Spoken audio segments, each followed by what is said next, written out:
D'une part, il va pouvoir démontrer que lorsqu'un ministre de la Santé vous dit qu'un produit vaccinal n'a pas d'effet secondaire, il ment. La deuxième chose, c'est qu'il va démontrer à l'opinion publique que quand l'Agence nationale de sécurité du médicament vous dit qu'un produit est sûr et efficace, c'est pas forcément vrai. Et la troisième chose, l'ANSM a déjà été condamnée dans le passé, donc bien évidemment, ça ne fera qu'une condamnation de plus.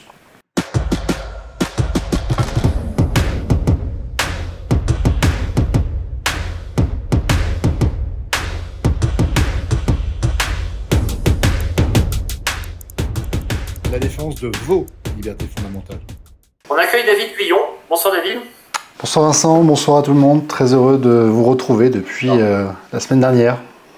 J'allais dire exactement la même chose, mais Emmanuel, effectivement, c'est un travail collectif. Je n'ai été que le fer de lance juridique, mais d'un argumentaire scientifique qui me dépasse très largement. D'ailleurs, lorsque j'avais annoncé qu'on avait fait la plainte contre la NSM, je trouvais toujours ça un petit peu désagréable d'entendre parler que j'allais encore raconter des fake news sur le plan scientifique. Moi, je n'y connais rien sur le plan scientifique. Moi, je suis chargé de m'assurer que le comportement qui est attendu par les textes et qui est fixé par les textes est le comportement qui a été respecté et appliqué par la NSM. Et s'il y a une discordance entre ces deux-là, ça s'appelle une faute. Voilà. Et donc moi, je suis chargé en tant qu'avocat de pouvoir démontrer à l'aide des éléments scientifiques que l'on va me produire, s'il y a une discordance, une différence entre ce que le texte vous dit de faire et ce qui a été fait de manière concrète. Et c'est cette distorsion qui permet de caractériser la faute. Donc effectivement, c'est un travail collectif, et sans eux, évidemment que, en tant qu'avocat, tout seul, avec ma faible compréhension de la science, je n'aurais pas été en mesure de faire cette plainte contre l'ANSM. Rapidement, David, est-ce que tu veux expliquer un peu la structure de la plainte, sans entrer dans les détails, bien sûr. Bien sûr. Bien sûr, alors déjà, il faut prévenir une chose, c'est que depuis que l'article 4 sur les dérives sectaires est sorti, vous, comme moi, pouvons tout à fait demain faire l'objet d'une plainte sur le fondement de l'article 4 et être condamné, ou en tout cas poursuivi déjà dans un premier temps, et peut-être condamné pour dissuader les potentiels citoyens de recourir à la vaccination, en tout cas à un traitement, comme le prévoit l'article 4 de la loi sur les dérives sectaires qui a été adoptée et qui n'a pas été retoquée par le Conseil constitutionnel. Donc, maintenant que c'est prolegomène étant rappelé, on va pouvoir aller un petit peu plus approfondi sur la plainte ANSM. Alors, déjà, cette plainte, qu'on appelle plainte, est en réalité ce qu'on appelle un recours indemnitaire devant le tribunal administratif de Montreuil. Alors, pourquoi Montreuil? Montreuil parce que le siège social de l'ANSM, de l'Agence nationale de sécurité du médicament, est dans le ressort du tribunal administratif de Montreuil. Ça, c'est la première chose. La deuxième chose, ce recours administratif n'a pas vocation à poursuivre personnellement le directeur ou le président de l'ANSM, ni les quelques personnes qui ont pu prendre des décisions importantes qui ont eu des conséquences ou qui vont avoir des conséquences dommageables pour les citoyens, mais bien l'administration en tant que telle. Ce recours, il est indispensable parce que il va permettre trois choses. D'une part, il va pouvoir démontrer que lorsqu'un ministre de la Santé vous dit qu'un produit vaccinal n'a pas d'effet secondaire, il ment. La deuxième chose, c'est qu'il va démontrer à l'opinion publique que quand l'Agence nationale de sécurité du médicament vous dit qu'un produit est sûr et efficace, c'est pas forcément vrai. Et la troisième chose, l'ANSM a déjà été condamnée dans le passé, donc bien évidemment, ça ne fera qu'une condamnation de plus. Devant le tribunal administratif, ce qu'on a mis en avant surtout, ce sont les fautes qui ont été commises par l'ANSM. Alors, pour caractériser une faute, je l'ai dit tout à l'heure, vous prenez le texte, vous regardez l'obligation qui est fixée par le texte, et vous regardez si le comportement qui a été concrètement adopté par l'ANSM répond à ce qui a été fixé par le texte. Donc ça paraît simple comme ça, mais en fait c'est un véritable travail scientifique. Je vais essayer d'en faire une synthèse, mais si déjà vous voulez aller regarder un petit peu les dispositions légales applicables, ce sont les dispositions de l'article L 5311-1 du Code de la santé publique, et suivant, vous avez 3 articles. Les articles sont assez précis et ils énoncent un petit peu les différentes missions de l'ANSM. Alors comme le dit le Code de la santé publique, la première mission de l'Agence nationale de sécurité du médicament, c'est de s'assurer qu'un médicament qui est mis en circulation est sûr et efficace.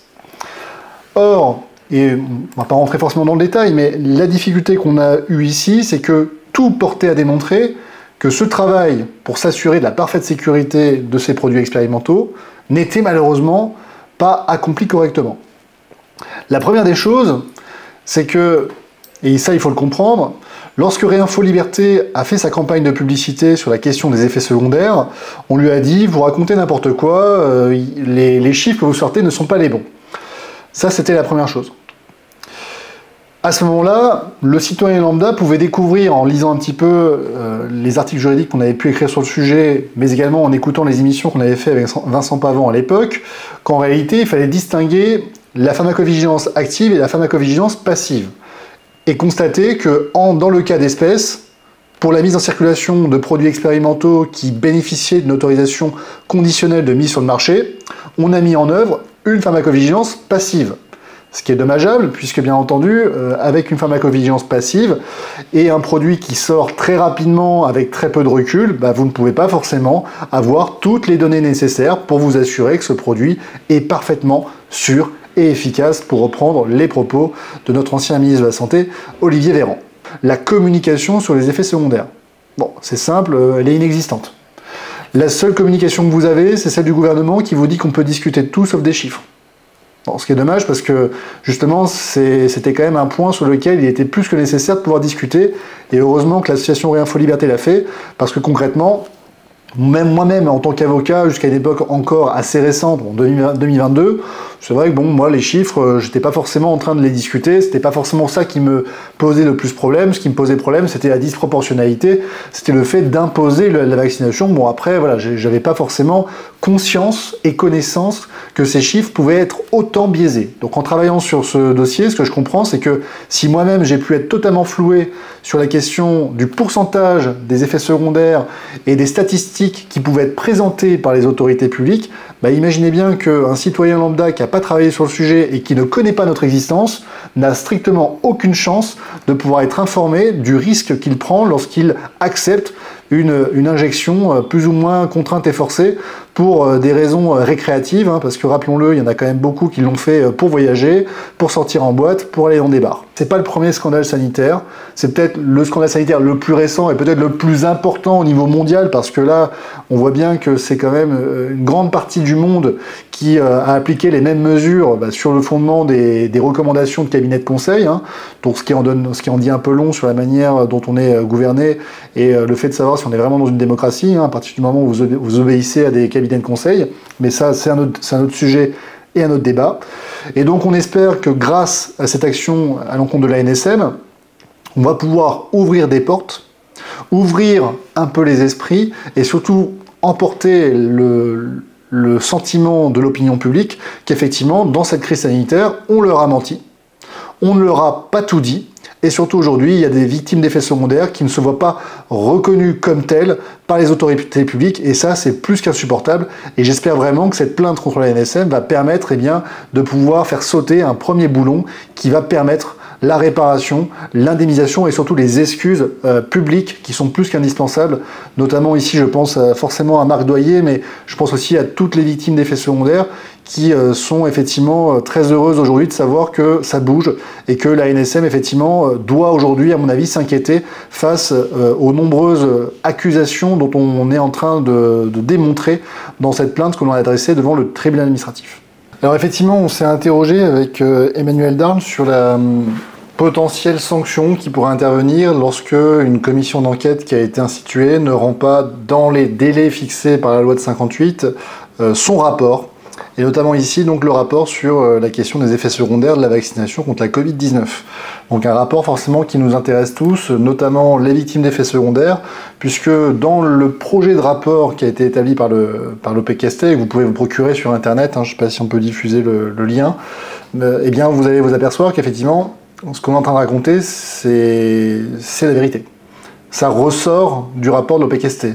On démontre les défaillances, les fautes de la NSM. Et donc forcément, ça nous intéresse d'avoir le rapport final. Alors la loi de 58 prévoit qu'effectivement les commissions d'enquête ont 6 mois pour rendre publics les rapports qu'ils ont établis, permet de contrôler le bon emploi des finances publiques et de contrôler aussi la pertinence des politiques publiques. Donc c'est quand même dans un but d'intérêt général qu'on a institué ces commissions d'enquête. Mais si vous lisez toujours encore l'article 6 de la loi de 58 qui institue donc les commissions d'enquête, Il n'y a pas de sanction en cas de non-remise de ce rapport dans le délai de 6 mois qui est prévu initialement par ce même article. Se pose donc la question, qu'est-ce qu'on peut faire? Vous saisissez donc le Conseil d'État sur la question de l'organisation des commissions d'enquête, et notamment sur la potentielle faute que commet l'État en ne rendant pas public un tel rapport. Le Conseil d'État soit se reconnaît incompétent, vous allez saisir le judiciaire, soit vous dit il n'y a pas de recours, et dans ce cas-là, vous saisissez la Cour européenne des droits de l'homme.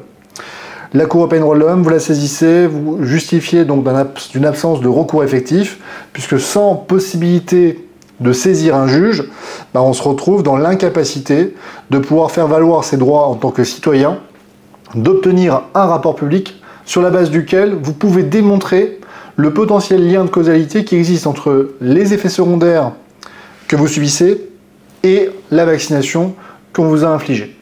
Donc, vous l'aurez compris, c'est plus qu'important de pouvoir obtenir la communication et la sanction de cette commission d'enquête qui n'a visiblement pas fait son travail en temps et en heure, soit involontairement, puisqu'on imagine que le travail doit être extrêmement fastidieux, soit volontairement, et dans ce cas-là c'est beaucoup plus grave, puisque c'est une question ici de corruption, et nécessairement ça veut dire que le système fonctionne mal, ce qui est extrêmement inquiétant pour la suite. Mais ça, bon, je pense qu'on est tous à peu près convaincus de ça, sans avoir besoin d'en rajouter.